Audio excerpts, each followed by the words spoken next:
going to discuss about the Parents-Teacher Community Association, or what we call as the PTCA. And we will be speaking with Teacher Perla, who has an experienced educator who has first-hand knowledge about the importance of PTCA on students and school. Good morning, ma'am. Thank you for this opportunity to talk with you today. Good morning. Could you explain, ma'am, about what PTCA stands for? PTCA means Parent Teacher Community Association. Yes.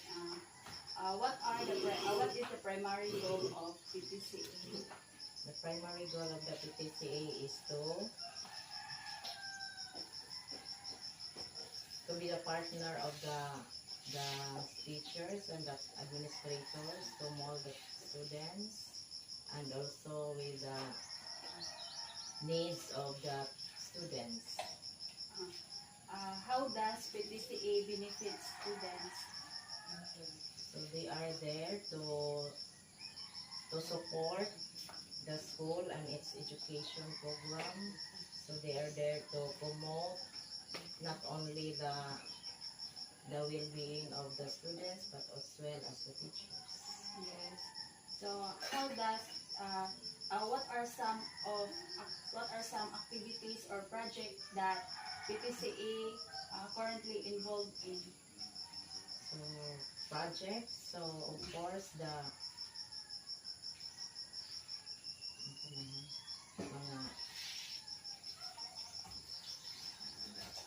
Like kanang like school fence, yeah. mga like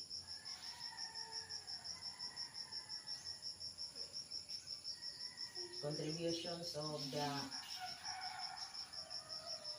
parents for the students to participate in the community involvement, like for example the Sinulog, for example the foundation day celebrated by they are